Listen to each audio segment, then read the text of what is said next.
right. Make a motion, we approve the meeting minutes of March 22nd. Second, anything further on those? You, all in favor? Aye. Aye.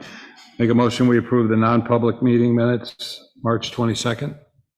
Second, anything on those? No? All in favor? Aye. Make a motion, we approve the consent agenda. I'll second that. Anything further, Mike? No. All in favor? Aye. Aye. We'll put item number 4, public input, on after our first appointment, which is William R. Lambert, professional engineer, traffic engineer, administrator for New Hampshire DOT Bureau of Traffic. Reference the speed limit on state-maintained portion of Holbrook Avenue. Welcome, Mr. Lambert. If you want to come up here or Grab one. grab one, we got a few extras, so we're happy to get rid of something. Will you be sitting up by your I can be right on the laptop, right. Giving a French person a mic is like taking his tongue away from him, but we'll see how that goes today. So is this good? This is good? Doesn't sound like it's on. Yeah, I know you're gonna have presenters. No, but are you getting him on the? Yeah. Okay. So thank you for having me tonight. This is a beautiful space. It's always good to get out in parts of the state and find some of these hidden gems. I understand that it's recently renovated and spectacular. Okay. Okay. So welcome again. I was asked to come here. I know that the town of Swanzey had sent me a request to lower the speed limit on the state portion of Holbrook Ave several months ago. I responded to that after we had taken a look at it with an engineering and traffic investigation, and we rejected the request. And the town asked me to reconsider that, and I said that there wasn't any new information, but I offered to come here and explain the process for evaluating speed limits, what we take into effect, and what the laws are. So I came here tonight to do just that, and then to kind of explain the engineering and traffic investigation that we did for Holbrook Ave. Appreciate the introduction. Things have changed a little bit since I sent out some of the letters to the department, to the town. As of Friday last week, I became the highway safety administrator for the Department of Transportation, which means I'm responsible for all of the highway safety programs. No longer the state traffic engineer, although 23 years experience, I certainly take that with me. The contact information that I have, handouts of the slide presentation on the table up front for the select board and for anybody else. And the contact information here is not what has previously been shared. The phone number is different. The email is the same. So just as a little background, and you can't see the bottom of the screen, but as a little background, I have been engaged with speed management and speed limit type subjects for a long time. I've been the state traffic engineer, I was the state traffic engineer from 2000 to 2023 till last Thursday. As the state traffic engineer as of 2013, the commissioner's delegated authority for setting state speed zones was delegated to my position, state traffic engineer. Because of the experience that I had, I was asked to be a panelist at the Institute of Transportation Engineers annual meeting in 2019 to talk about credible speed limits as part of a speed management strategy workshop. That followed the ITE Speed Management Technical Advisory Committee that I was on, where we were looking at various speed management strategies around the country, and I think there was one or two that were outside of the country, and issued a publication of best practices. I'm currently the chair of a national cooperative highway research project that's looking at integrated strategies for managing high travel speeds. And one thing that you can't see on the screen that we started, well, pre-COVID, we set up a task force with the state police department, their Office of Highway Safety, the Chiefs of Police Association, and DOT, to look at the topic of speed management in general. We always talk about speed management being the 4 E's, so enforcement, engineering, education, and then the last one that hopefully isn't necessary is the emergency medical services.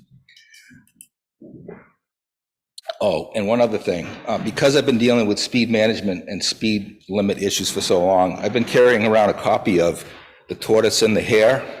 It's been with me for about 2 years now. As toddlers, we all learn that slow and steady wins the race, but the biggest complaint I get anywhere in the state is people are going too fast. Somehow, somewhere along the way, we forgot that slow and steady is the more effective way to travel, and we need to get back to that for everybody. So a little bit of an overview, speed limit statutes. I want to talk a little bit about the state speed limit statutes and how I'm constrained by those as far as setting state speed zones, why it's important to set credible speed limits, a little bit of the 85th percentile. I'll talk about that and why we tend to set speed limits at that measured value, how we collect speed data, how we did it in the past and how we do it now that we have all this satellite probe data, and then talk about the specifics of this speed study. And I'm going to put that book underneath the projector so you can see the bottom.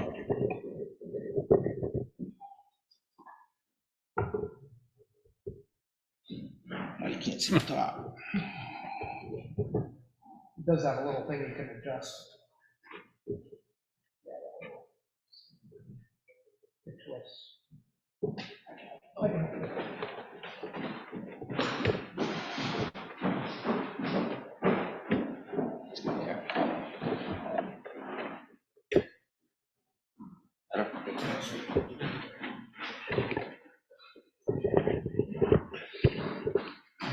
Perfect. So let's talk about the speed limit statutes. There's a handful of statutes that are applicable. The basic rule and the maximum limits is under 265-60. So it sets the reasonable prudent standard that says that no person shall drive a vehicle on a way at a speed greater than is reasonable and prudent under the conditions and having regard to the actual and potential hazards then existing. So it really puts it on the driver to drive at appropriate speed for conditions. And it goes on to say that in every event, speed shall be so controlled as may be necessary to avoid colliding with any person, vehicle, or other conveyance on or entering the highway. So the driver is always the one responsible for controlling speed, no matter what the conditions are. The more important part for this discussion about RSA 265-60 is this is what the general court has determined are the statutory speed limits for certain character contexts of roads. So within that statute, it defines a school limit, the school zone speed limit. So during 45 minutes before school and 45 minutes after school. But the two that are underlined and highlighted here are that you have 30 miles an hour for business and urban residence district, and those are defined in statute. But essentially, business district would be a downtown Keene or some of the smaller villages. Where you have a business district with on-street parking and storefronts are right behind the sidewalks and a lot of pedestrian activity. And an urban residence district would be a kind of a city street network neighborhood. It's not a suburban residential density. It's a fairly strict density. So the statutory 30-mile-an-hour speed limit is a very high standard. And then the 35-mile-an-hour speed statutory limit is for rural residence district and for class 5 highways, also known as town roads, so that's a town's jurisdiction, outside of compact parts of cities and towns. So even within the towns of class 5 roads, if they fit the first category, business urban residence district, it's a statutory 30 miles an hour. But outside of those areas, class 5 roads are 35. And Holbrook Ave is what we call a tier 4 road, so it's an unnumbered state route. For those that don't know that it's a state route, it looks very much like a rural class 5 road. Then the statute also has the interstate speed limits, and then by statute, if it doesn't meet those first 3 definitions, which are fairly high density, all other areas or other locations are 55 miles an hour. So within the statutes, the Commissioner of Transportation for state highways and the local authorities for class 5 roads have the authority to change speed limits. And that's authority for the state roads is assigned to the Commissioner of Transportation. And as of August 2013, that was delegated to the state traffic engineer. Prior to that, it was delegated to the district engineers. So this part of the state, it would have been the District 4 office in Swanzey that would have been doing it. So there's a history, decades of history of speed limits that were set by highway maintenance engineers who are primarily interested in winter maintenance and roadside maintenance and asphalt maintenance. They're not traffic engineers. So there's a legacy system that I inherited in 2013 that was not necessarily consistent with state law.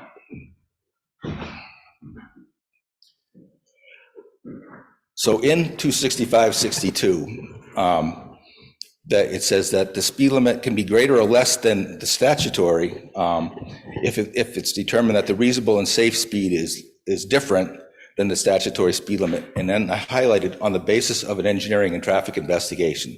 So it's not an arbitrary change that the Commissioner of Transportation is able to do, or even local authorities. The same applies to RSA 265-63 for local authorities, that it needs to be based on the basis of an engineering and traffic investigation. And while that subject's not defined in state statutes, it's defined in professional practice documentation, all kinds of different versions, but they're all pretty consistent. And then it says the Commission of Transportation may determine and declare a reasonable and safe prima facie speed limit that differs from the statutory value. So why is it important to set credible speed limits? It's because individual drivers control their speed according to perceived and actual road conditions. And most, and the research would say 85% or so, are reasonable and prudent for actual conditions. And posted speed limits indicate the maximum legal speed for a specific roadway segment and should ideally be self-enforcing. I just left my previous job on Thursday, and my staff gave me a sign that I came up with that put a less than or equal to math sign in front of the speed limit value, because people treat the speed limit sometimes as a minimum value. They'll complain if the person in front of them is not even driving the speed limit, when in reality, the speed limit is a maximum value. And unreasonably low speed limits are not respected by drivers, law enforcement, or the courts. And when I say law enforcement, frequently deal with law enforcement personnel, and I've gotten speed studies from law enforcement personnel, and the default reports that come from the output for those speed studies from those machines has a input variable for tolerance, and it defaults to 10 miles an hour. So there's a perception, and probably reality, that 10 miles an hour over the speed limit is okay. The law doesn't say that, but that's the way it's enforced, and part of that has to do with the way the courts, probably dating back to the way that speed was measured, but that the courts would convict. And then other elements are considered the other elements that are based on the posted speed limit, like curve warning signs and passing zones, are determined based on the posted speed. So if I have in the last probably 10 years or so, we replaced all of our curve warning signs. And the engineering method for determining where you want to put curve warning signs is you measure the advisory speed. So you have a vehicle with an instrument that measures the slope of a vehicle as it goes around a curve, and certain percent would become the advisory speed. And when that advisory speed is less than the posted speed limit, then you would put curve warning signs. But if you arbitrarily lower the speed limit to several miles, sometimes 10 or 15, 20 miles below what the prevailing speed is, you're not putting curve signs out that reflect that prevailing speed. So it's important that the speed limit be credible and is self-enforced or complied with by the people that are driving the road. So again, the elements of an engineering and traffic investigation are not in statute, but they're pretty consistent in practice, where it always includes a speed study. We look at the highway geometry, including the roadside, offset to hazards, character of the abutting property and things like that, traffic volumes, the presence of parking, prevalence of bicycles, pedestrians, crash history, and we use an expert system. A lot of the safety advisors or safety advocates will advocate for an expert system. So that's something that's been developed specifically for evaluating speed limits. And we use in New Hampshire DOT a program called US Limits 2, which it's a public domain program developed by the Federal Highway Administration, where you input all these variables and others, and then it'll come back with a recommended speed limit based on data from similar roads all across the country. So I mentioned the 85th percentile and why that's important. So this slide just says that it's based on research from the 1960s by Federal Highway Administration by David Solomon, who developed the Solomon curve, and it compares the relationship between speed and collision rates of automobiles. So that's the curve. I think this thing has a pointer. So this bell curve, that would be the distribution of speed on a particular road. So most cars are somewhere in the average, or the largest number of cars are around the average. And the further away you get from the average, the number of vehicles in the study goes lower. And when the research showed that if you look at the crash rates based on the offset from the average speed, the very, very low traffic was subject to high crash rate because the speed differential, as they get closer to the average, it was going down, but the lowest point on the curve is actually to the higher end. It says 90th percentile, but 80th percentile is what the study showed. So when we try to set the speed limit around the 85th percentile, historically, it's because of this research that was done and because of that data. And because of that data, the Federal Manual on Uniform Traffic Control Devices, which controls all traffic control devices that we use on public roads open to public travel, says that when a speed limit within a speed zone is posted, it should be within 5 miles an hour of the 85th percentile speed of free-flowing traffic. And I just point out that while Federal Highway uses the term should, and in English language, we all know what should means. In the context of federal regulations, should means it's the same as a shall, unless I can provide an engineering study that supports doing something different. So it's stronger than it would be in the English language. So collecting speed data. So the old way of collecting speed data, it was very cumbersome. It was handheld radar detection. It was one of the options we had. Frequently now we will put out pneumatic tubes, so rubber tubes that you'll see pulled across the road. We sometimes will use roadside radar devices, but it means taking personnel as part of their work plan to go to a site where we're doing the speed study, and they put it at one location. Now we have all of these devices available to us, but we also have, because we all have one of these in our pocket when we're driving, we also have vehicle probe data. So the vehicle probe data, we use TomTom, but there are other sources. We find, while it doesn't capture all the vehicles on the road, it captures speeds all along the road instead of one point. And from what we're looking at, it's probably around 10 or 15% of the vehicles on the road.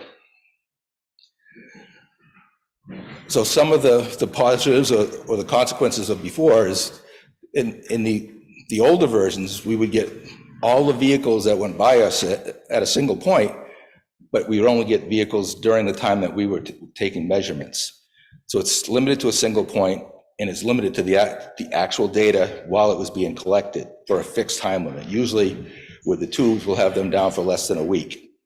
Now with the probe data, it doesn't include all the vehicles, so we get maybe 10 or 15% depending on what part of the state and what the penetration of the cell phone probe data is. But it includes data all along an entire segment, and it includes archive data that can be evaluated in numerous ways at any time. So it goes years back and it goes up to yesterday. So it's a pretty powerful tool for us. So any questions in any of that before I get into the specifics of the speed study for Holbrook Ave? Yeah, I got a question. Communicating crash data is part of the farming report, is part of this determination. My understanding is that there have been 2 accidents there in the last 60 days. How is that not screaming? How is that not screaming that there's a problem? That wouldn't have been part of this study because we did the study before the last 60 days. But we, Now you know different. right. Right. Okay. What if an insurance company, Fortune 500 companies looked at it as well, and it's debunked the entire study? What were you saying? If a major insurance companies, underwriters, and councils looked at this corner themselves, and they debunked the entire study. I haven't seen anything. I don't think I think he was asking for general questions about the process. I don't even think he's covered the specific. Right, I Yeah. haven't started the speed study yet. Okay, well, what I'm saying then is, doesn't that screen that we have to recalculate the data? If there are crashes that are higher than the average for that type of a segment, and I'll show you what the US limits output looks like, and I didn't copy the bottom part of it with the decision process, but it will generally come out with, if the crash rate for that segment's higher than average, then it may adjust the recommended speed limit because of that. It is considered. Okay, and I have another question. Okay. You indicated that, I don't exactly have this straight, but basically, that the speed limit has to be consistent. My understanding is that outside this 35-mile-an-hour stretch, which isn't all that long, I haven't done it for a measure, so you got 30 and 30 both sides. Yeah, I'll talk about that when I talk about this study. I do discuss that. Okay, I'm not a traffic engineer, but this is screaming for me. Mm-hmm. Right on. Okay. So a little bit of background, just I mentioned it earlier, but just to make sure that everybody is on the same page. So in May of 2022, the town submitted a request for a traffic study and speed limit reduction on the state portion of Holbrook Ave from 35 to 30 miles an hour. Next month in June, Representative Rhodes followed up on the town request asking for a time frame for completion. My initial response to the May request, I think I said because of resource constraints, it might be several weeks or months, but there was a follow-up to see what the time frame was. So we ended up doing it, and that probe data that I talked about, we didn't have that until like August last year. So when these first two bullets, wouldn't have known that the probe data was even possible. But in October, now we've completed the speed studies in a former method, but we also have the probe data. And I provided the results of our engineering and traffic investigation and rejected the request to reduce the speed limit. And in December, we got a follow-up request to ask me to reconsider that, and that's why we're here now. So to answer your question about the speed limit, and it's hard to see in a map, but the blue line, that is a state jurisdiction. That is Westport Village Road from Route 10 on the left, going up through Westport Village and then continuing on as Holbrook Ave to the intersection with Swanzey Lake Road, and then the state jurisdiction then turns on Swanzey Lake Road all the way to Route 32 or 12, I think 12. That's my jurisdiction. That's what the state has jurisdiction over. I circled a section up above that. That's the town portion of the Class 5 portion of Holbrook Ave. That's also 30 miles an hour in the Westport Village. The more dense rural residential portion of Westport Village is 30. So the Holbrook Ave section from the road that takes off towards the covered bridge to the Swanzey Lake Road intersection, most of that is 35. And then it continues at 35. And again, that's 35 based on the statutory speed limit for a rural residential road. One way coming from Westport Village to Swanzey Lake Road, the sharp curve, and the speed limit is 25 miles an hour by the state. And yet, there's a little section there that's 35 miles an hour until you come close to the building. Is that not correct? The 25 miles an hour for the sharp curve would be a black and yellow sign, and that's considered advisory speed. It's based on science. It's very difficult to determine what the speed limit is through that area because the signs are changing so fast. It's 30 to 35 to 25 one way, as far as I can determine. Right, and the 25 would be black and yellow for a curve, so it's not a regulatory speed limit. Okay. Sure. Anything else? Isn't that satisfactory from our standpoint? 25? And again, I talked about how important it is that the speed limits are critical for the actual speed, because that's how we determine where the curve warning signs are going and what the advisory speed is on them. So if I made this 25 and then the advisory speed for that curve is 25, there'd be no black and yellow signs. And from my perspective, it's a lot safer to tell somebody where to slow down and why than to put a black and white sign at the beginning of a segment and expect people to slow down just because of that sign. There'd have to be a lot of enforcement to get people to change their behavior. The black and yellow curve warning signs, to me, are a lot more proactive safety because it tells people exactly where they should slow down and exactly why.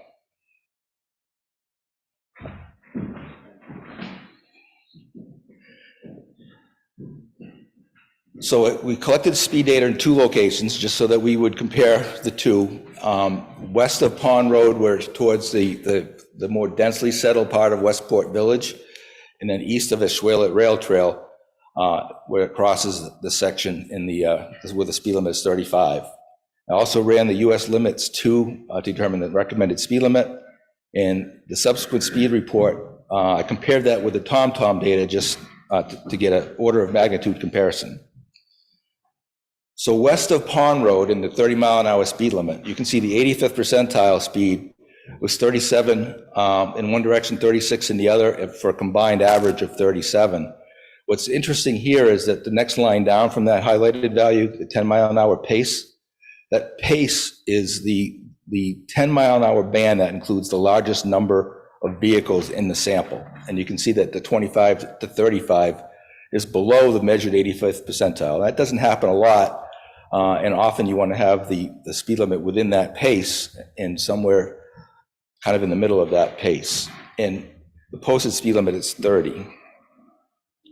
In the US limits 2 report, I know you can't read it, but you can see all the, if you had the handout, you can see all the input variables on the basic information, roadway information on the left, crash data information. We didn't necessarily get the crash data in this. In some places, it's very hard to get locations.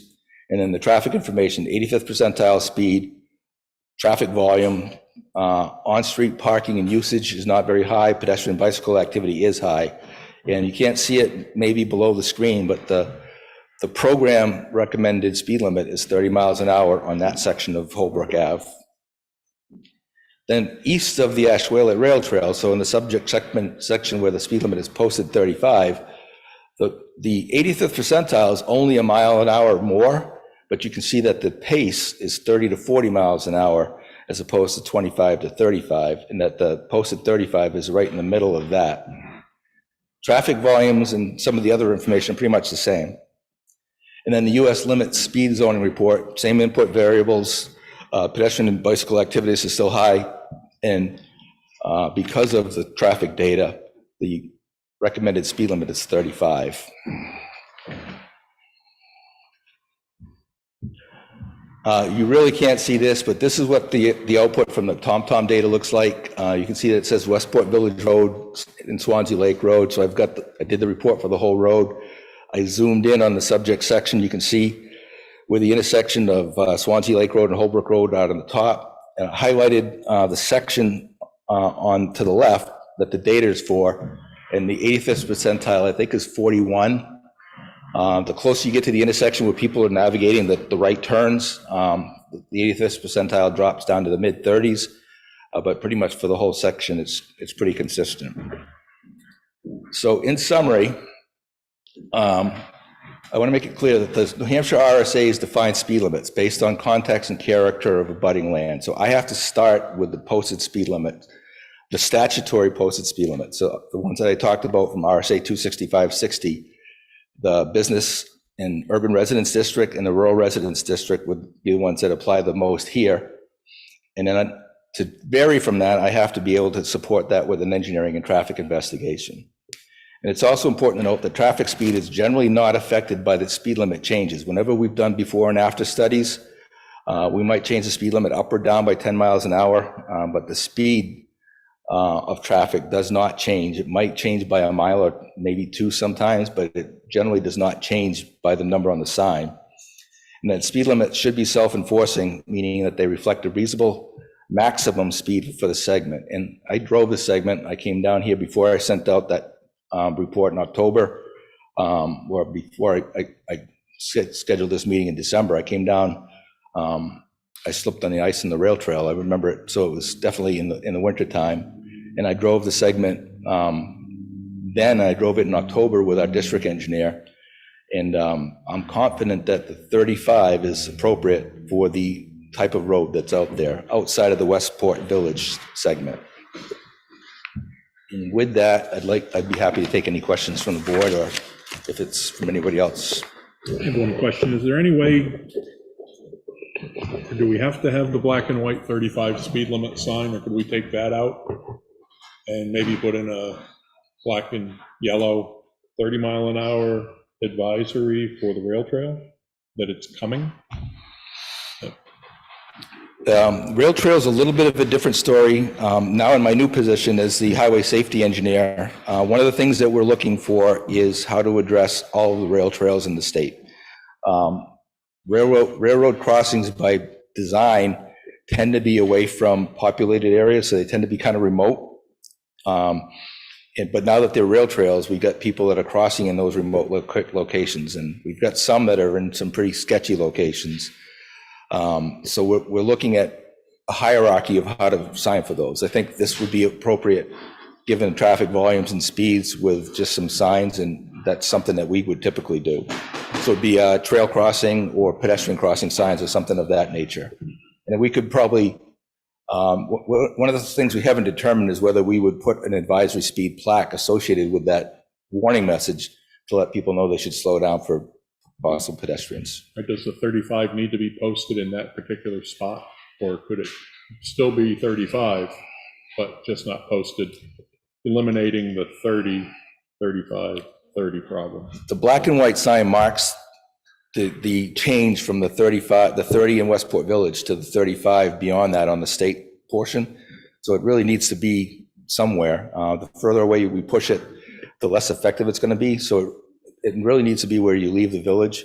Might even be a little further from the village now than it needs to be, but I'm not proposing to move it any closer. Thank you. Is there a standard amount that are supposed to achieve in advisory speed? Is there a standard amount of rating that happens for advisory speeding? If I know what you're asking, is that when we do curve warning signs, if the measured advisory speed is 5 miles an hour less than the posted speed limit, we will put a curve sign in advance of that curve, an advisory speed plaque that tells you what the advisory speed is. If the advisory speed is 10 miles an hour or more less than the posted speed limit, we will also put chevrons through the curve. Does that answer your question?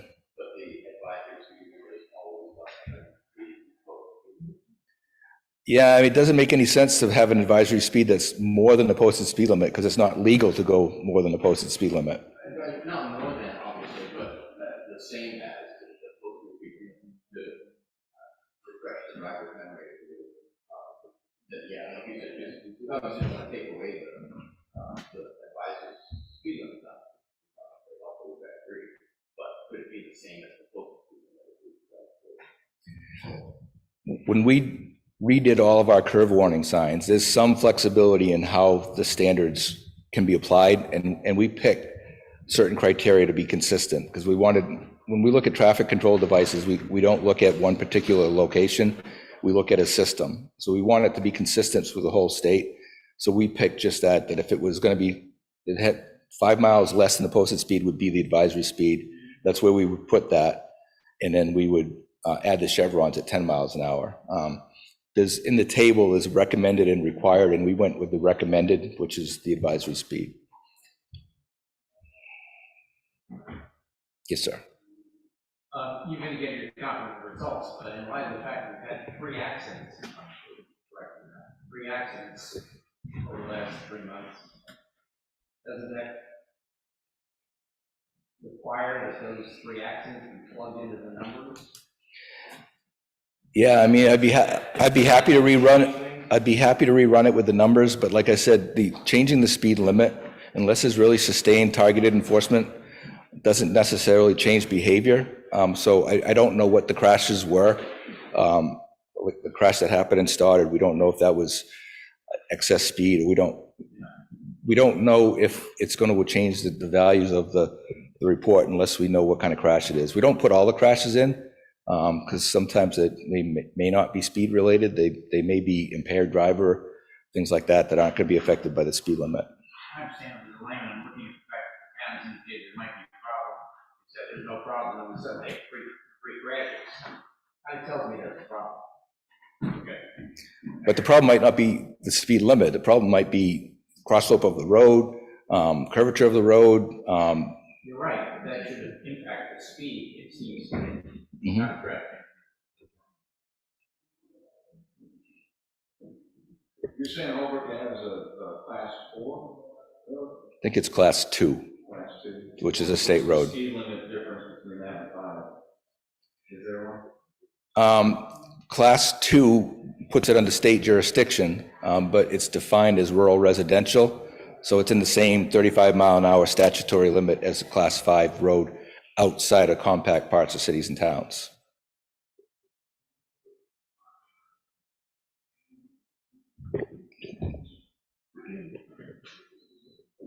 Thank you, Mr. Chairman. Congratulations on your re-election. Wasn't me. Mr. Hutwalker, I was talking to you. So, a couple points, and I think there's going to be some questions in here and a little more of a conversation. So, and this whole conversation began with, and we came about the selectmen and discussed the fact about lowering that speed limit. The concern at that time, and that, I recognize the entire trail of our conversation when we're all up there. And one of my superpowers is this stenographer memory. And I remember vividly talking to selectmen, and their concern was that if we requested a change in the speed limit, that the state may raise the speed limit. And that was the concern for not wanting to do anything at all.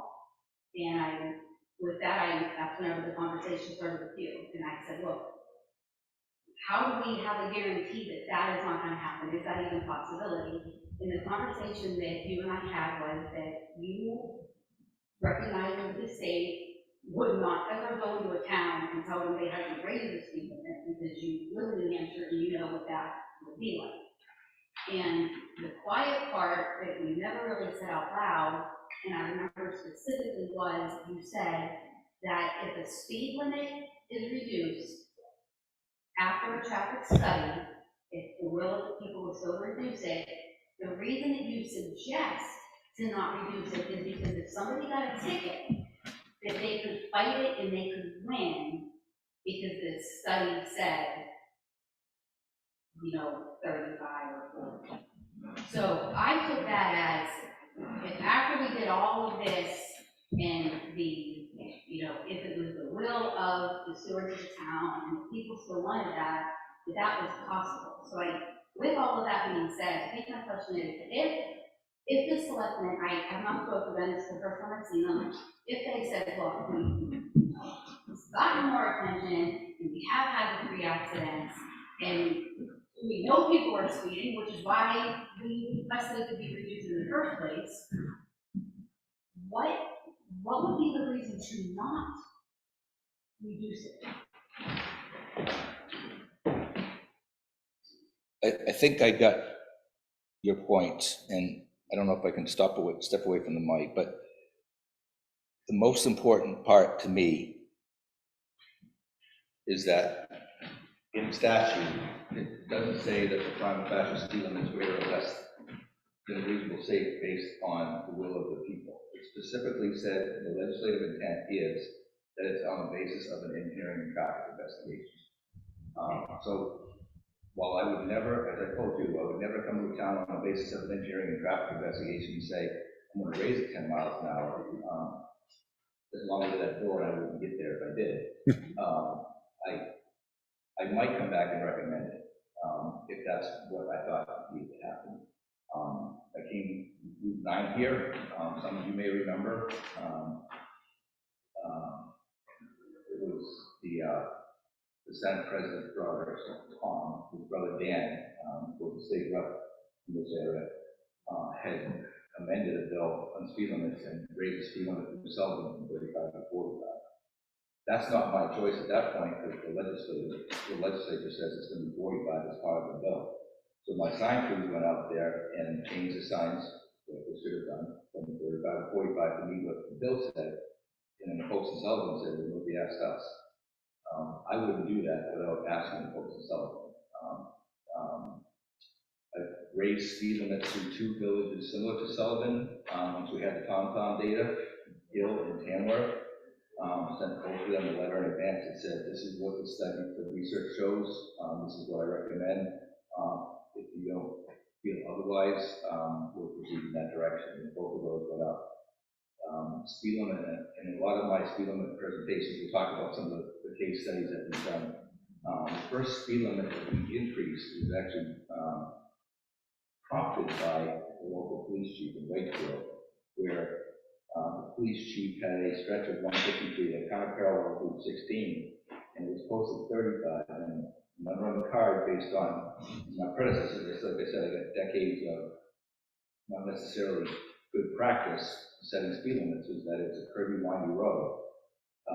When he was pulling people over at 45 to 50, he was really pulling people over at what he thought was reasonable improvement for the road. And if he was pulling them over at 60, which is where he thought they were speeding, now it's a 25 miles an hour heavy fine. It's an increased fine, and it must appear.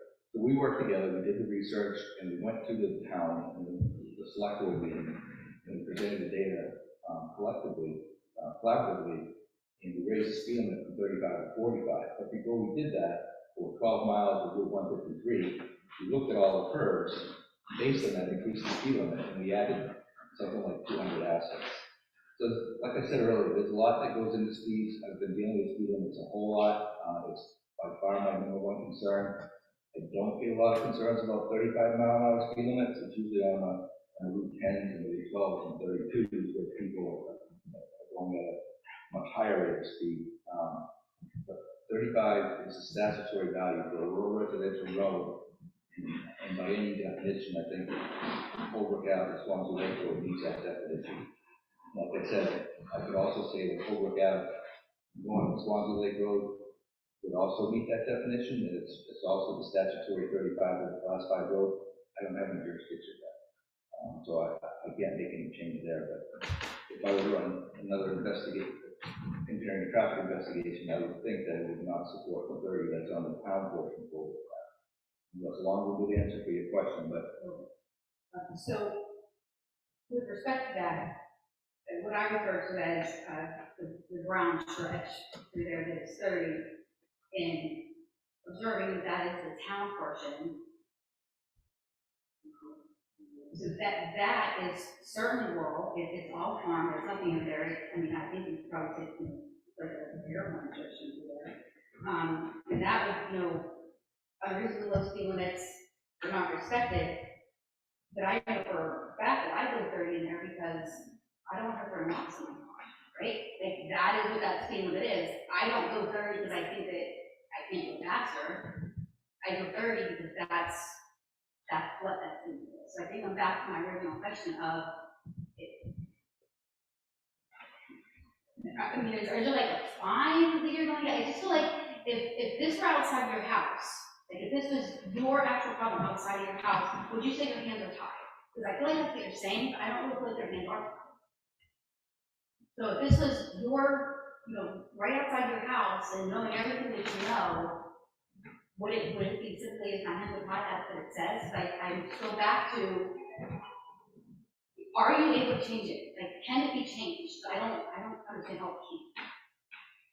I hear what you're saying, and like I said, there's decades of poor practice, and poor practice leads, in my opinion, to some of the disrespect that speed limits have. I'm dealing with one right now where there's a 35 around an interchange. There's nothing but the interchange ramps, and somebody that's got a subdivision 1,000 feet away wants to extend it. Well, it's already probably should be 35 where it is, so extending it just increases that poor practice that was done. I'm not going to get walk-away handcuffs if I make it 30 miles an hour. It's only a matter of changing signs. But since 2013, when I took over speed limits, I've been very consistent in following the state statutes and following accepted engineering practice for evaluating speed limits. It's not always popular. I always get a lot of feedback that it seems unreasonable that we're letting drivers determine what the speed limit is, but that's essentially what the statutes have said. Thank you, and I would just close with, I think it's very evident that the selectmen have done everything everything to try to be reasonable to do anything they can to accommodate the residents, and they're throwing out multiple suggestions of anything. And I guess I just feel like it's just a roadblock, and that's what I'm having, no pun intended, that's what I'm having trouble understanding is, if it's only gonna help, then why can't we do it? And I'm really not trying to argument it, and I think it probably appears like that. So the guy will sit down with that feels like is why not? So the short answer to that, again, is going back to the map. Blue line is where I have jurisdiction. And I said earlier that for all intents and purposes, it's here for a road, which is a numbered state road. Looks to anybody else that knows the state system as a local road. For all intents and purposes, it looks like a class 5 road.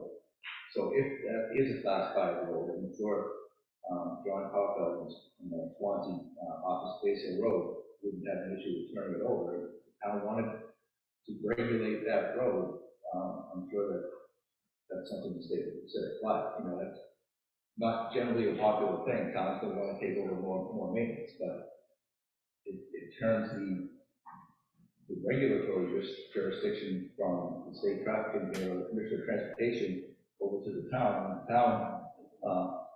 The town has speed limits that are tied to the same statutes, similar statutes about engineering and traffic investigation, but they're usually out of view. They're not on the main roads, so they don't get as much attention. But that's one option that we always offer, although it doesn't generally go very far. Mr. Lambert, if at the end of this, if the selectmen were to have a conversation, if they were to say, look, we hear you, and we're back to where we started, and we would like it to be 30, are you able to do that? I'm not anymore because I'm not in that position. But I've talked to the commissioner, and certainly the person that has that authority right now is my assistant for the last 6 years. So he's aware of this. I think he would make the same decision I did, but I don't want to speak to him either.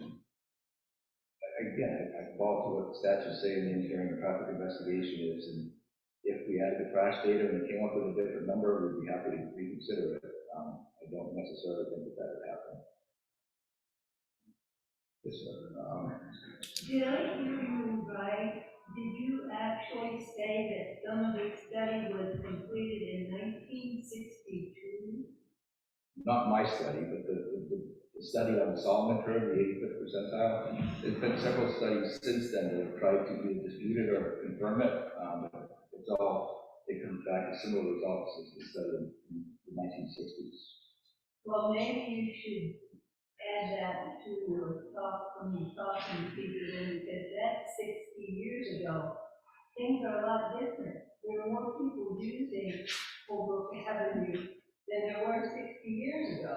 Yeah, I don't know if that's clear. Yes, they are. I don't know if that study from the 60s wasn't Holbrook Ave. That's a national study.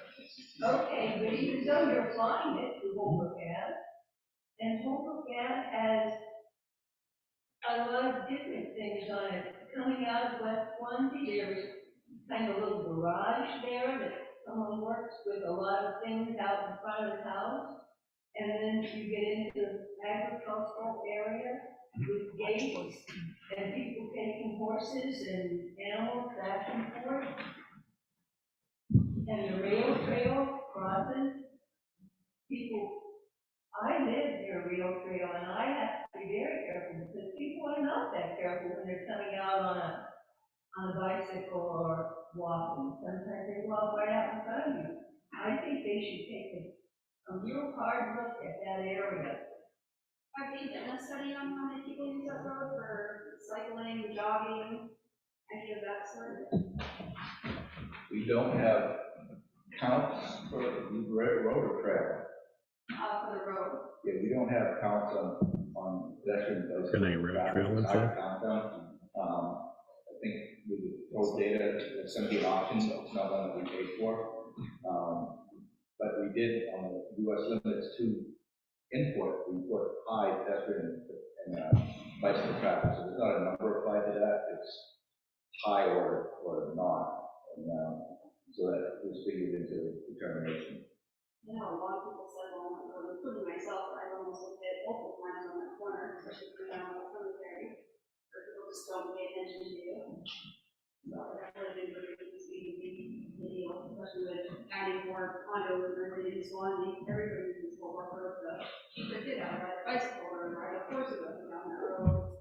Yeah, the one thing I'll say is, people use the term speed and speed limit interchangeably. They're two different things. Because I can lower the speed limit, and I'm telling you that's not going to lower the speed. Because people drive the speed based on the character and context of the road. So lowering the speed would be a great thing to do, but we need to change something on the road to make people go slower, or do a very heavy targeted and sustained enforcement. But I just want to make it clear that those are two different things. When we say people want to lower the speed limit because they want to lower the speed, those are two different things. But it can be enforced by law enforcement if the speed is lowered. They can patrol it a little bit more, and like patrol really well on Holbrook now. Which is great to see. But that corner, there's not really a good place for them to patrol. First of all, if I see a speed limit, that's a flying problem, and the sign goes down, so do I. But I'm struck by the fact that you don't seem prepared to err on the side of caution, and I am flabbergasted that that would be the Department of Transportation. I hear what you're saying, and we just, I guess you're trying to insist that changing the sign is going to change behavior, and what I keep saying. Change is fine, you can't speak for anybody else. The statutes are basically rules, right? Law, yeah. Law. They can be changed, can't they? The Yeah. rule can be changed. Representative Rose was at Senate Transportation, House Transportation earlier this year, and I think he'll tell you that it's very hard to get House Transportation to change law to make it more restrictive. But it can be done. Just gotta meet the right channel. I mean, one of the things, and again, I'm carrying this around because I agree, people are going too fast. I don't disagree with that. But one of the things I've always felt in the statute, in that basic speed law, we go from 30 and 35, really if you're in a neighborhood. So whether it's rural residential or urban residential, it's a neighborhood. And it goes all the way to 55 for everything else. So if you see 40s, 45s, 50s, those are all state speed zones. I've always thought that there should be an intermediate 45, and some states are going that route for roads that aren't major thoroughfares, kind of rural two-lane highway with narrow shoulders. This puts the pressure on my position to say it should be less than 55, if it's not that 35 rural residential. And you can probably think of a lot of places around here that are pretty narrow roads. Route 63 through Chesterfield is not too far away.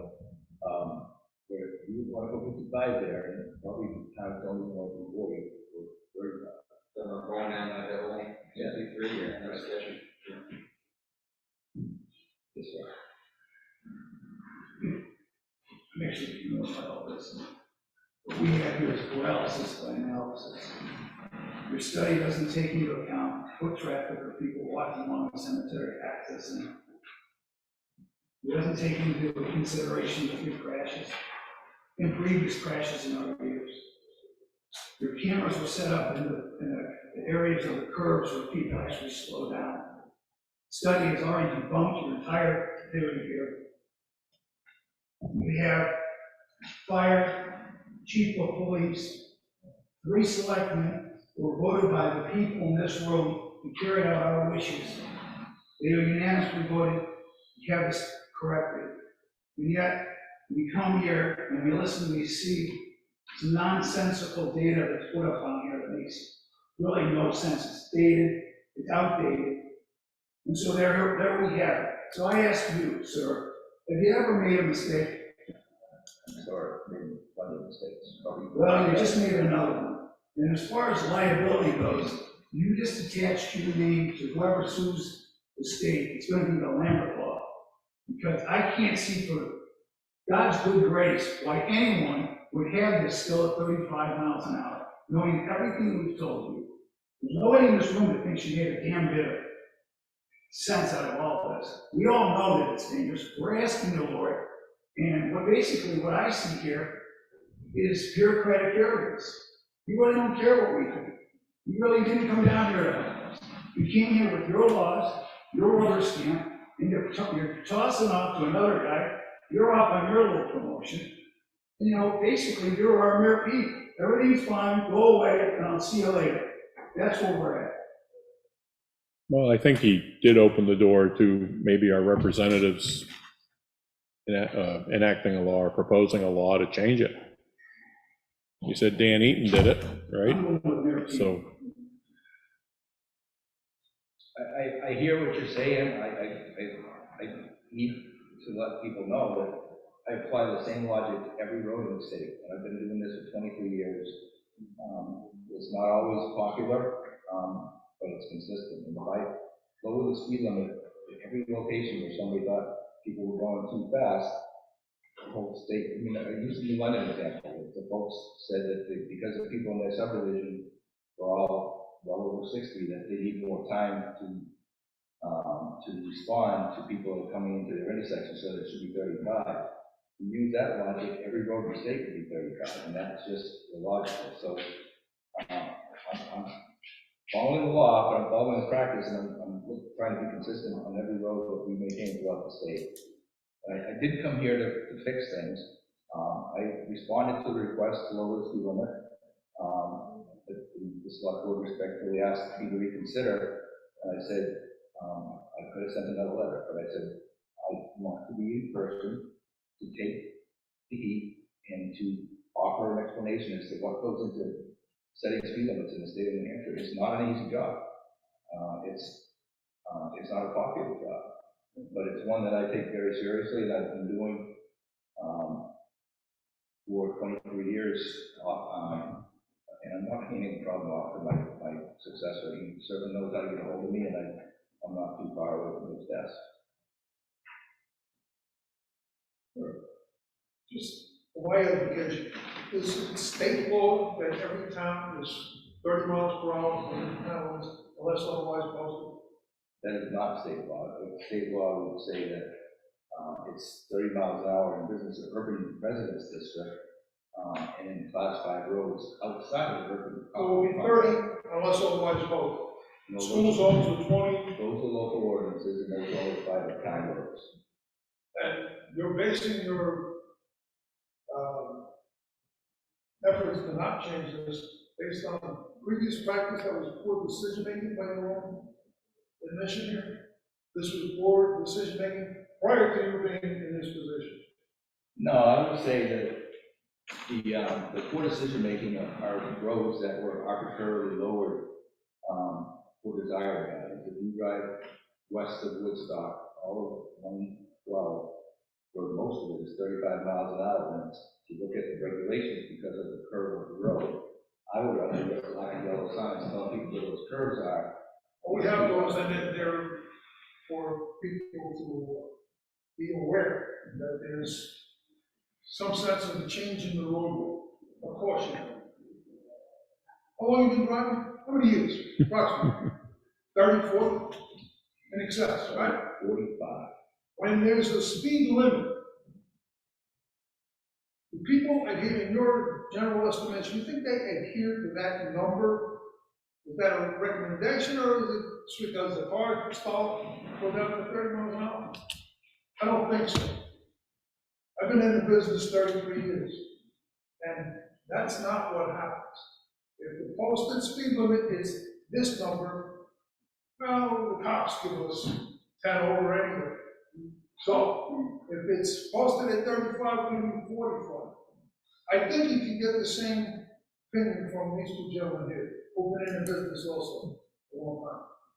So it just makes no sense to me with a limited sight distance and changes in the terrain and a pathway that goes across to get the snowmobiles, walkers, bicyclists, children in the area, horseback riders. They can't move as fast as the vehicle is coming in excess of 35 miles an hour. So it just makes no sense to me. That's My understanding is that the town has to petition the state to reduce this number. I've traveled it many, many times, several times today, just to make sure when I came here. The only rational idea I can come up with is the Lake Road is 35 coming west. And if you make the left onto what is now Homefield or whatever it is now, right? They still haven't changed the state sign, by the way, the yellow and black sign is still got the old. If they continue at 35, then they go to the cemetery and they do it back to 30, going to Westwood. Why not at an intersection, if it's 35 going to the intersection, why wouldn't we be consistent and make that whole stretch 30 miles an hour? Does that make sense to you? I just told you in the last. The state says that, and this is based on previous past practice. How about maybe turning the page and say, maybe we should think about doing some of these things in a better attempt, maybe to slow people down, hopefully. It just makes no sense to me.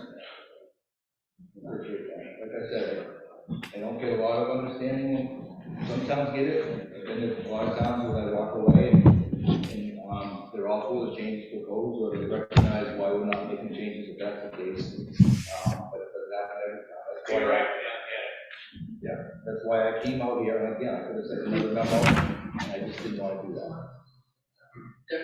For me, it's very informational about how the speeds are decided on, so it's been very, definitely appreciate you coming down.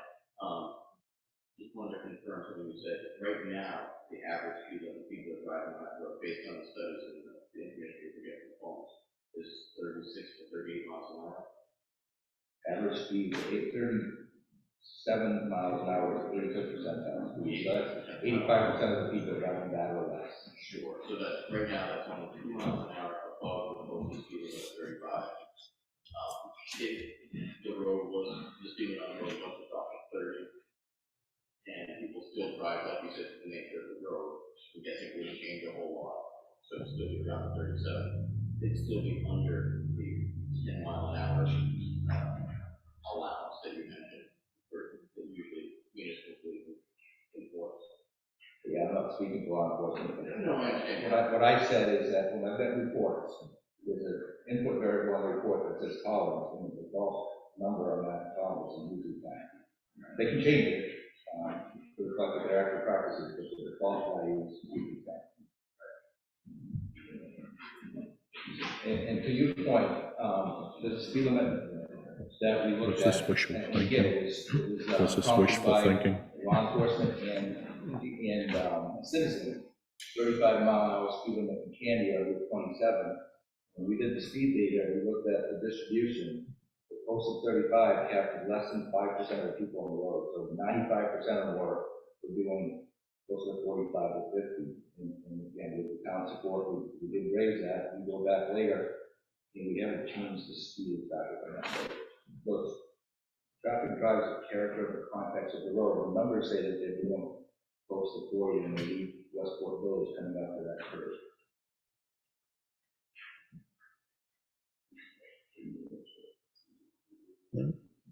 Well, thank you. Okay. Appreciate it. Mr. Lambert, before you leave, what are our next steps? If there is significant crash data, it could be forwarded to, I can get it to the right person to send it to my address, and we can rerun the studies with the crash data and see if it changes the numbers at all. So I would think that would be the next step. Unless the town, and I would think this would be a town meeting item, would be interested in taking over Holbrook Ave to Swanzey Lake Road. It's a class 5 road. So our two options are the legislative route and the second, which we just discussed. Right. And would you provide us with the contact information to Michael tomorrow? So we have for your successor. Okay, can do that. Thank you. And keep us in the loop on the your efforts with the rail trail crossings. Will do.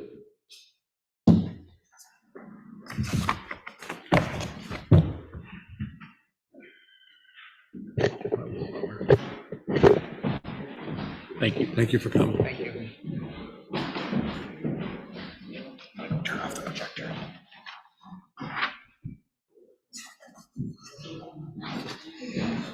Well, let's see what Jennifer Rhodes can do. Yep. I don't think our, Barry will get it. I don't know if that's on, so. Of course it is. You're on Facebook Live. Yeah. What was it that Reagan said? Missiles are launched. We'll give him a minute.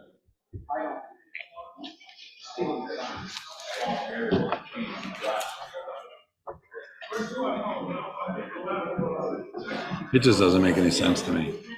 The biggest challenge is it's generalized data, generalized concept. You still have the gray areas of terrain, Yeah, and town roads. and he has the ability, they have the ability to make an adjustment. So start writing that law. I believe April 6th is the, whatever day.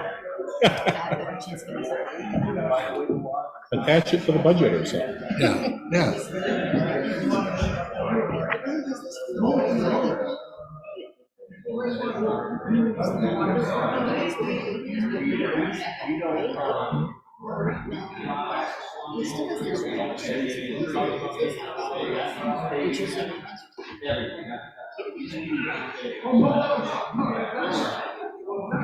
We're going to give folks a chance to leave, and then we'll keep going with our meeting if you're interested.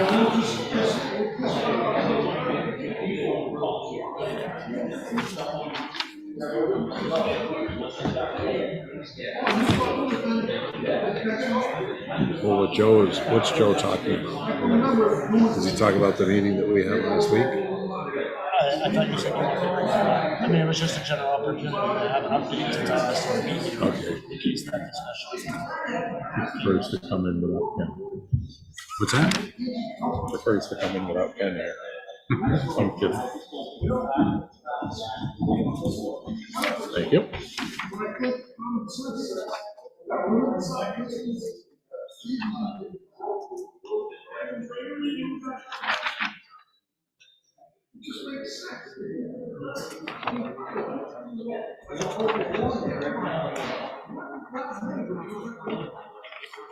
I think we go ahead. All right, we'll continue with our meeting, and Police Chief Joe Gonsalves.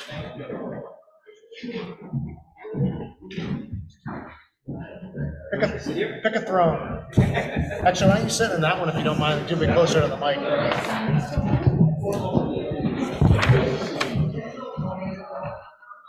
We're still good, right, Josh? Still good? You still recording and everything? We're going to have our meeting now, so if you could maybe go downstairs and continue your conversations, that'd be Well, great. you're welcome to stay. Thank you. Or you could stay for the police chief's update on the department. Welcome. Evening. Evening, sir. Are these mics hooked up? He said he didn't hook them up to the PA system, but they're hooked up to the recording. So, going over more current events, police department, we've had several computers exchanged or replaced, so that's been a great upgrade. Greatly appreciate that. We're also now starting to look at new MDTs for the cruisers. I'd like to replace all 4 that we have. 2 are 7 years old, and the other 2 are about, I would say, 4 to 5 years old. How are the prices on those running now? Has it gone up a lot or no? Well, the quote I got a few months ago was about $5,000, just over $5,000 to replace an MDT. I just inquired today to get an updated quote, because that was a few months ago. So we can expect at least that amount, if not higher. So I'll probably get a response from Mr. Treadwell maybe tomorrow. So we'll see what that cost is. As you probably recall, we had 2 cruisers that were out of service for a period of time, which was a little bit of a deficit for us. We had one that had an engine issue that was covered by warranty that took a while to repair. And then we had another vehicle had a collision with a deer. So that took a while to get repaired and put back on the road. But they're both back and running pretty well so far. Now we're looking at purchasing another vehicle, trying to maintain our schedule that we've put in place, or Tom put in place previous to my arrival. So we're due to replace one vehicle.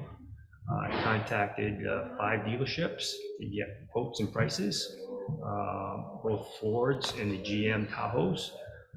So I've got those quotes. I've got a recommendation to purchase one, and hopefully we can do that relatively soon. The inventory is not as bad as it was last year. Last year, we were very lucky to find 2 vehicles. Some departments couldn't find any vehicles, but they do have inventory on hand, some more than others. So if we want to get the one that I think we should get, then we shouldn't wait too long. We have the 3 new. How is that we have the funding available now to do it? Capital improvement, I think, puts away from 4 Yeah, every the 3 only thing I years. was unsure of and I needed to check was we usually pay for the outfitting out of the revolving fund, and last year we really had to clean out the couch cushions. We had decreased the amount of the detail fee. It gets funded from detail fees. The cruiser portion we had reduced back when gas prices were like $1.80, and then of course they went up to $4 or $5 a gallon. So I just need to make sure the monies for outfitting are there currently, but the money for the cruiser is definitely available. The 3 newest employees are all off probation. They're working out very well. We're very fortunate and lucky to have them. We're still shy of 1 officer, which, considering all the other departments, we're in very good shape. So I'm grateful for that. But we are looking presently to add to our group. I am participating in a virtual job fair that has about a dozen schools involved. I'll do that next week. And if we don't find someone there, possibly we could find an intern, maybe have an intern program. We'll see what develops with that process. It's my first experience with this type of job fair, so it'll be interesting to see what we get. Hope we have some interest. Is Officer Johnson, does he have a vehicle that a regular frontline cruiser he takes over the high school, or is he using something different? Or? No, he's got one of our, that vehicle's vehicle 7, that was designated as a detailed vehicle. So Okay. only officers were using that for details. Yeah. So he uses that to go over to the high school. Right, because he's still available. He's still during available. the day, If he right? needs to come out, we'll call him out. I've done that before, and especially when the schools close for bad weather, obviously he's still available, so he'll work the road. Good. And by the way, the SRO program has been fabulous. We've gotten great reviews. So we hope to grow on that program. Do they still have a law enforcement pathway there, do you know? Not that I'm aware of. Okay. But that'd be something we could probably. Now that Into he's it, back, maybe we can do something. And my other thought was the Police Cadet Academy. Sure. I think they go over to Hesser College or something. Mm-hmm. I think in June or so after graduation, or after school gets out. Okay. And I believe it's a 3-year program. My son participated in 2 out of the 3 years. So, and that's through your New Hampshire Chiefs of Police Association, I think. Okay. So it'd be nice if we could get some, working toward your goal of getting more people involved. But maybe we could try and get some kids from the high school to participate in that and see if it's something they want to pursue. That'd be great. I think you were planning to try to this summer partner with the recreation department as well and incorporate for younger people as well. So. Yeah, my old police department does a camp, and they do it for 1 week. I think it's 2 weeks during the summer, and they do it in cooperation with the recreation department, and they've had great success with it. They do also kind of require companies to help with the fees and the expenses with that. So that's something we can explore. Yeah. So hopefully we can hopefully get it running this summer. That would be nice. spoke to Ashley briefly about it. She does have like 1 week down at the lake right after school ends, and 1 week right before school begins, that we'd be able to use the facilities down there. How's the job fair? What operationally, is it a Zoom fair? Is it? Zoom. Yeah, it's an electronic platform, so it'll be interesting. So how does it unravel? How do you? It's my first time, so we'll be interested to see. So you're participating with chiefs of other departments? I don't know how many police departments will be involved. I think it's mostly private corporations, companies. I hope there's not too many other police departments there. Hopefully I've got the monopoly. And it's just New Hampshire, or is it a tri-state area, or? I think every corporation or company that wants to be involved can sign up and pay the fee and participate. So you could have, Fortune 500 companies involved, so to speak. Anybody who wants to hire can participate. You have to prove that, in order to get in there, you just can't jump into this virtual meeting. You have to be approved and be given a password prior, so. Maybe somebody down in the big city might want to look at a place someone like wants- Swanzey to work. Absolutely, change your environment. Jim Wall have any suggestions for you? Well, he always does. Oh, so we're gonna put on the motor cops? I wouldn't mind getting a Harley. There you Joe might come out of retirement for that. No, go. that'd be fine. He looks more like a BMW now, I think, than a Harley. Something. Maybe a recliner. I mentioned the detail rates, that's going to be coming back probably next week. The good news is, because based on the legislative changes that happened, I think about 10 years ago now, as employees have aged out, the details no longer apply to the retirement system. Oh, great. So we only have one employee that still gets compensated that way. So basically, we'll just make up for that employee when they work details through the administrative fee. So we're going to be able to increase the amount we're paying the officers for working, while still either decreasing or keeping the rate relatively level and bringing the cruiser rate back up. So it should be a relatively kind of a win-win for Very good. Absolutely. maybe. So Yeah. that'll help be an incentive to the officers as well when they work those details. And we got 2 officers who are working these details pretty regularly every week, so that'd be great. I passed Roxbury over on Route 32, doing the phone lines. Yes. Oh, is that who that was? I saw it. I didn't recognize the car. I knew it looked different. But if we had an application, I could have slowed down. Probably like an elected constable there or something. And so we'll be bringing back the cruiser as well. Again, it's relatively straightforward, just as long as we make sure the funding is all set for the outfitting. That's basically all I have. Do Any you, questions? would you be able to provide Sly and Michael a synopsis or a summary of our meeting on Monday with Bob Krebs and Cynthia Richard? Sure, do you want me to do it by email or Oh, just right now. right now? So we did have a meeting. Obviously, there was some concern about the speed of vehicles on Holbrook. Seems like primarily larger vehicles traveling at what appears to be a high rate of speed. Mr. Krebs identified several companies. He's looking to possibly have a letter sent to some of these companies identifying the fact that their vehicles were observed to be traveling at a high rate of speed. Cynthia Richards was there also. She would like to see more signage. She asked about putting the possibility of some cones out there on Saturday mornings when she has the pony club. I'm all for that. She likes to put it out there, that'd be fine. I put out the information to my officers that they should be aware of that activity on Saturday mornings, to be out there to make sure that they can keep the cars going at a slow rate.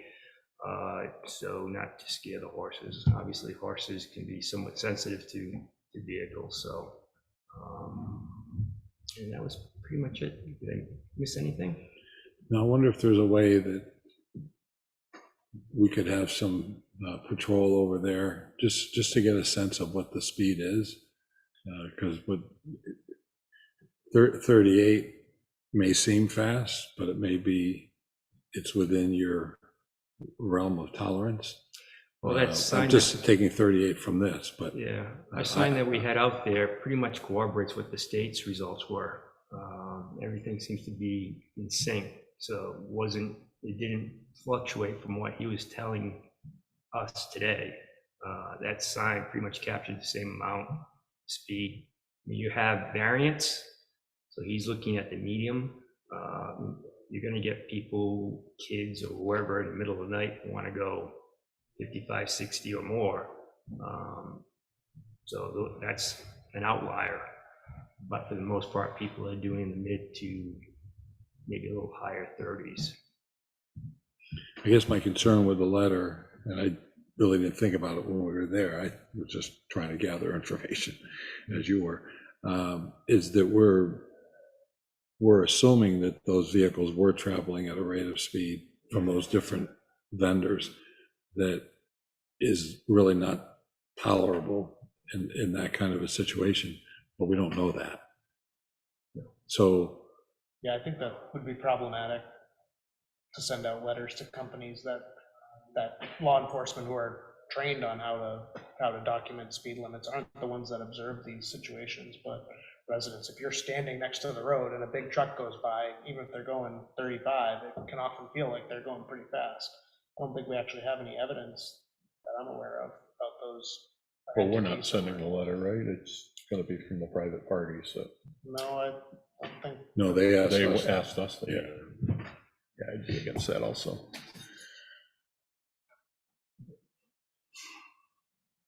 Would you be able to look into the flashers?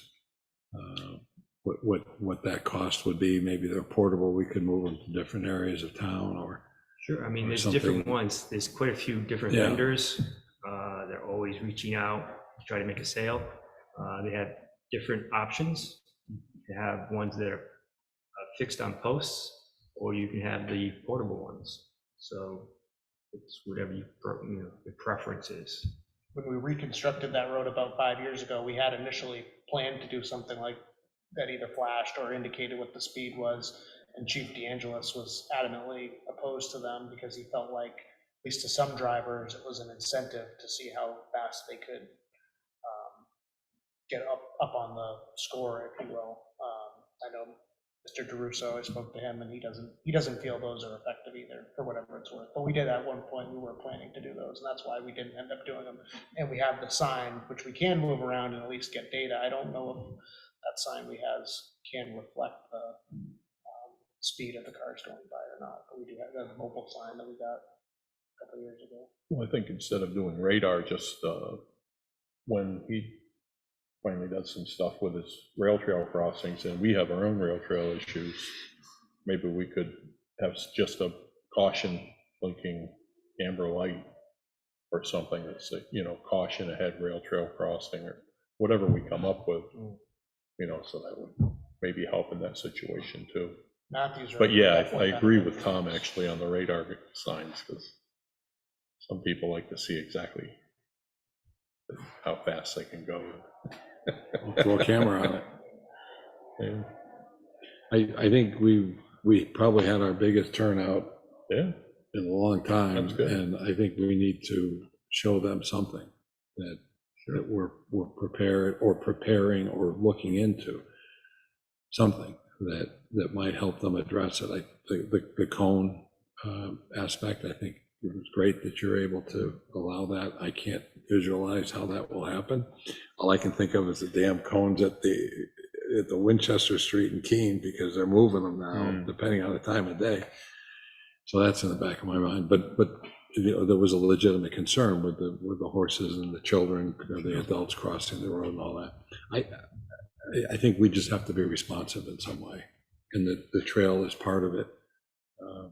I just don't, this whole thing tonight was just, I think Krebs said it best, was basically paralysis by analysis. And it's somebody who's it seems to me, has an engineering background, thinks like an engineer, doesn't have the bandwidth to consider that there might be another way and still stay within the rules.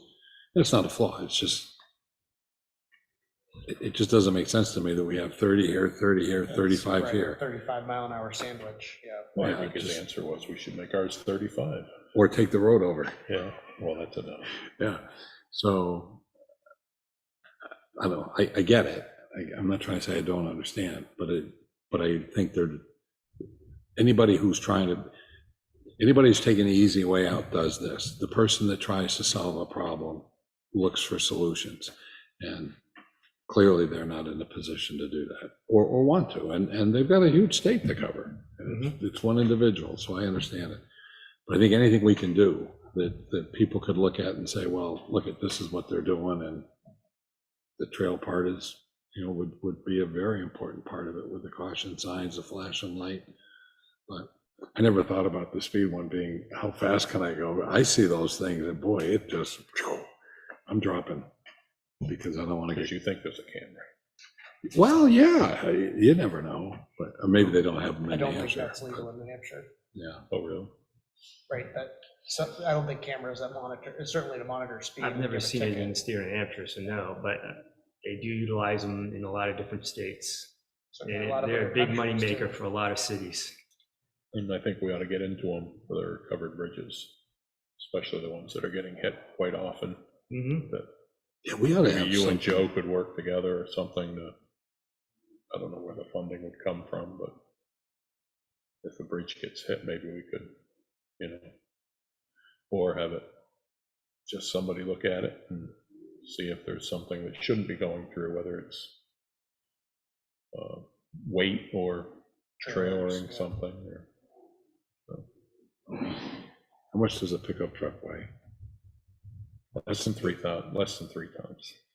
No, I know that, but I'm thinking about when I'm carrying a ton of pellets.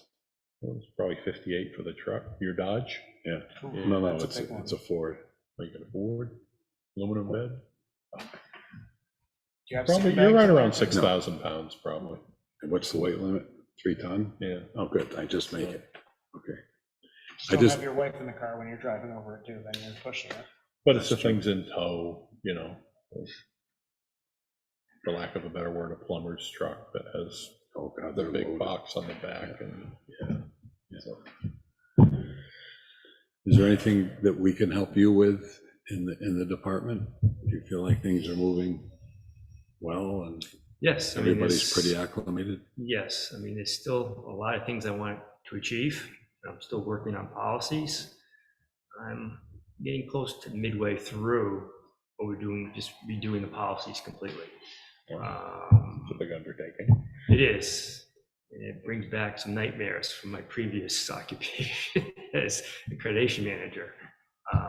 But one of my desires is to get state accreditation.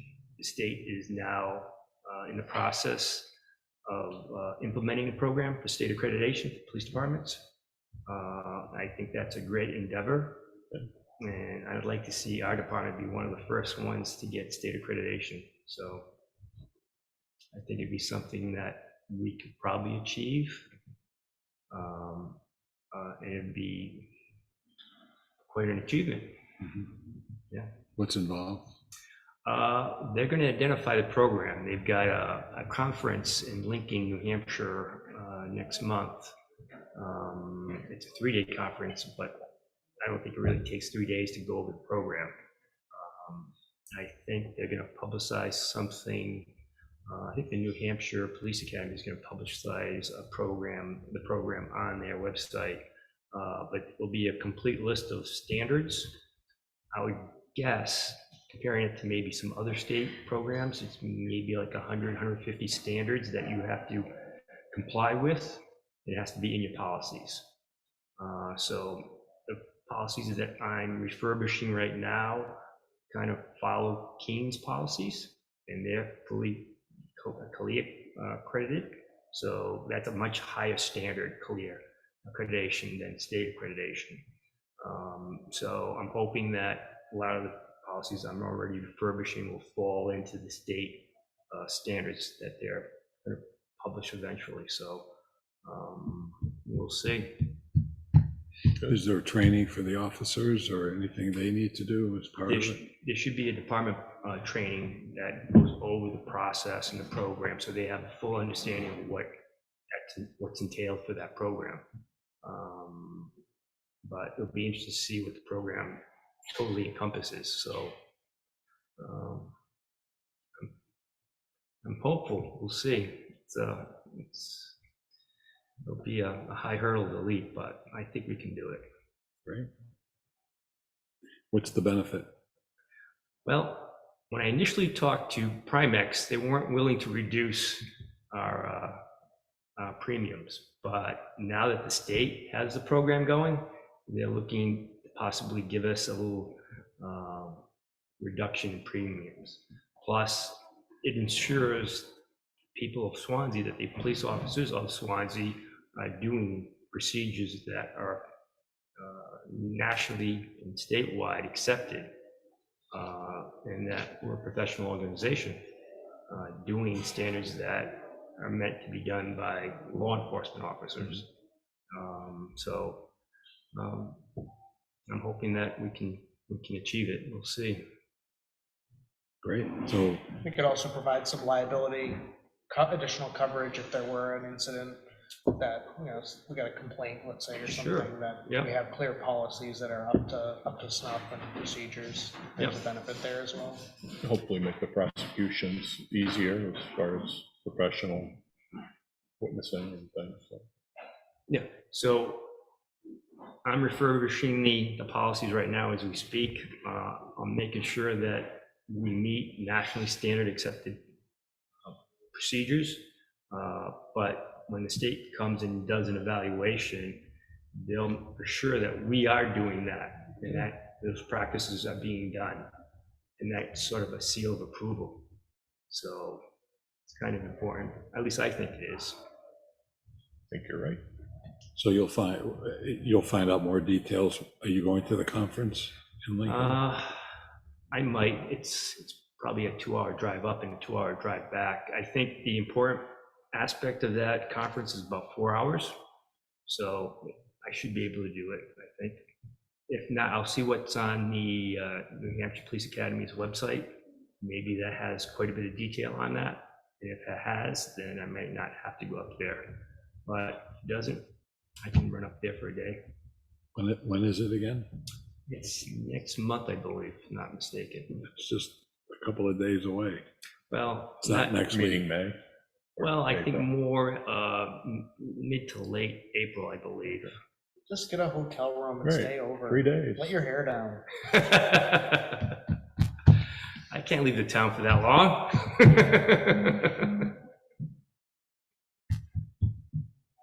Well, it's a sincere consideration. Very good. We hope you'll take, unlike the office chair that we had to force on you. We will make another directive if we must. I'm looking at the improvements for the building too, at least the interior, so hopefully we can delve into that. Yes, next- Mr. Jasmine mentioned that you spoke to him, so that's Good. progress on that area as well. Sure. I'm gonna look professional too, not just be professional. You look anything but. He looks anything but Oh, professional. no, the opposite. Nothing but. Thank you, April Joe. 22nd is Green Up Keen Day, as far as I know, but I think it's a Saturday. I don't know if, Do we want to protest that? no, is Swansea doing anything? Because it's Sweep up kind of Swansea. the county is, kind of invited to participate with Keen, I guess, so. Sweep up Swansea, I believe. Yeah. Ashley But it's the blue coordinates bags and the something. walking on the side of the road and all that, just so you know. So. Very good. Get out your reflective vest. We expect to see you on Route 10. Here's my coat. We'll give you a blue bag. Very good. Thank you, Joe. All right, gentlemen, it's a pleasure. Thank you very much. Thank Have a great you. night. Thank you, You sir. too. Good luck on the car. You have a toughie on capital improvement now. Can you believe it? He took my I spot. was shocked too. All right, do you want to do your public input Yeah, do we now? have any public input? Looks like none at this time. April meeting schedule. None received. So I've left this item blank. I think we're gonna need to meet 3 times in April. I've got a couple time-sensitive ones for next week, and then I need to meet on the 26th, so you can pick your poison between the 12th and the 19th, or if you want to try to go 3 weeks in between, you could try to do that too. I don't have anything So planned for the. 5th and the 26th are must. Yes. 12th would give Bill a head start on getting his taxes done. The extension. He wants to start on the 19th. And file this, yeah. So, well, why would? So we're gonna try to go back to every other, but this week it doesn't quite This align. month. Yeah, this was gonna be another, right? We could try 5th and 26th and see if something comes up in the middle, or if you wanna plan on one of those, the 12th or the 19th. Well, you said the 26th is a Yeah, definite? 5th and the 26th, yes. 26th, we have public hearing on community power, because the Okay. notices are going out. And next week, I know Chief Joe would like to get the detail rates and the crews are ironed out. I think we have a couple other items as So well. just in case Ken doesn't come back next week, the 12th might give him an extra week to, So meet on the 12th, oh no, meet on the 19th. meet on the maybe. 19th. What do you think, Bill? Does That's that fine. work for you? Yep, that's good. So 12th is, right now is no BOS.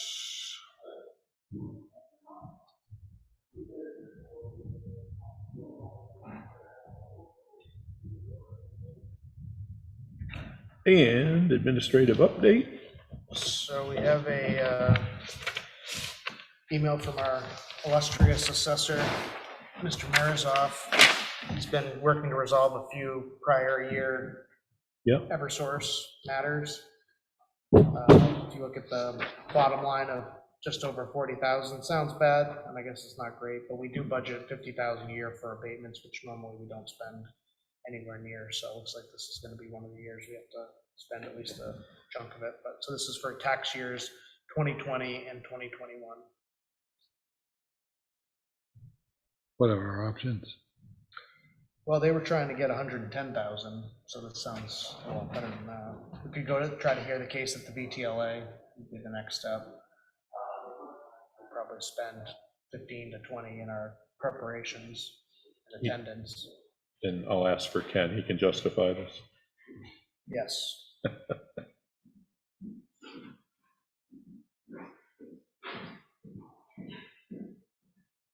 So what's their basis for the 110? So there were legislative changes, I think it was HB 700 in, I think, 2019. So basically, the idea was to try to limit these disputes going forward. So there was supposed to be a leveling off or a tapering down period to level off into the new lower assessments. And I think we just stayed a little too high on, for these 2 years, didn't taper off enough. So they were, basically, as I understood it from Dave, was that they came to the higher number using a lower starting point, because that created a bigger difference between where we were and where they thought we should be. So he doesn't think the 110 is correct, but he feels that settling this is the best, that this amount is the best course. Need a motion or? Just before that, just a quick question. Why the difference in percentage between the 2 years?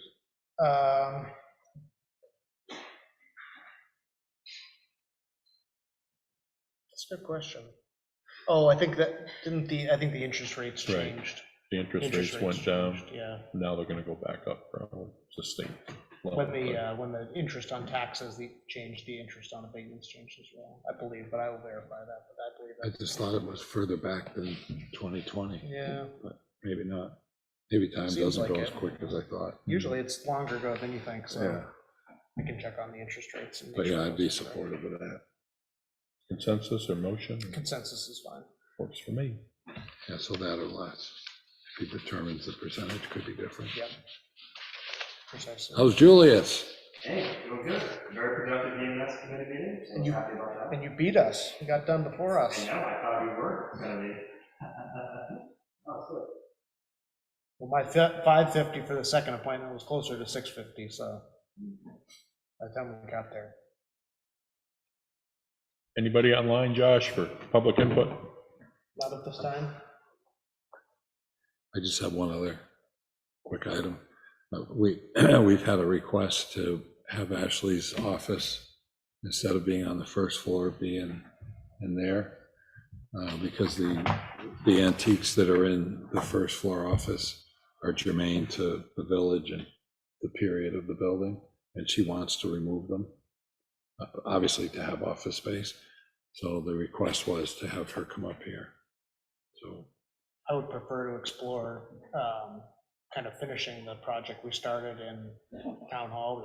When we talked about the additional office space, we had talked about a possible mezzanine area. I think that would work better. I think they try to reserve that to have a dedicated space upstairs for if they have, say, a wedding up here, an area for the caterers to be aside. So I think, especially one of the staircases go through there, I think that would be a difficult space to kind of secure, which I think is what she's hoping to do. She's hoping to have a filing cabinet with some of her records, and so I would prefer to explore the town hall option, have Mike come back and brainstorm with you and then work up a proposal versus that space. Although I do think there was a benefit to having her here, where there is a lot of programming that they're ongoing. Just good to have someone here as much as possible. Keep an eye on the space, but that would be works for my me. preference versus up I can here. get back to him on that. And then, did you get a chance to talk to Cordell about the outcome of the bond vote and the? I did not, Wilcox I'm and sorry, I Cutler? didn't know that was that time sensitive. I didn't Don't know. know, I think I know we're all, meaning me, curious Yeah. to know what, just so we can plan, whether there's a reversionary clause, or we have to buy it, or it goes on the open market.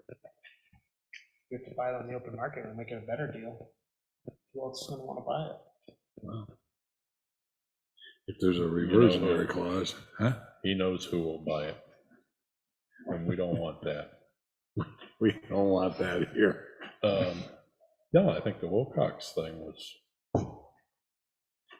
pretty clear that, right, if it's not used for educational instruction, they have to revert it back to the town. I just don't know if that was specific to that property or not. I know in the school district's marketing, they were talking about selling it, so I think that's why you wanted to check on it. And we can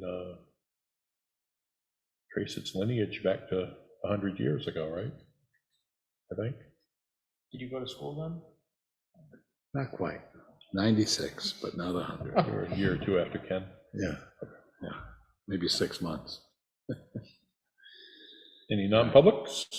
No, just a couple informational ones that I can just hand Any out. Julius? Do you have any items for us? this Julius evening? is just gloating that he got out of his meeting. He should be halfway to home by now. That's right. I won't tell Izzy what he's been doing up You'll here. be excited whenever you get to the EMS report. It's gonna be unlikely. That's our favorite kind of report. A one-pager? I wish. No.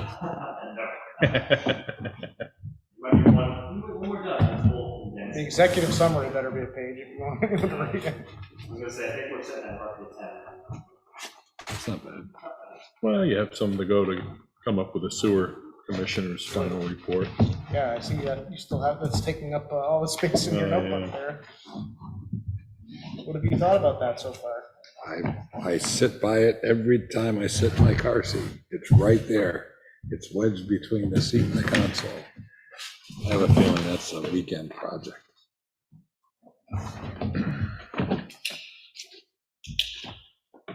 Care to adjourn? Bill, you making that motion? So move. Second, all in favor? Aye. Aye. Good job, Josh. 1917.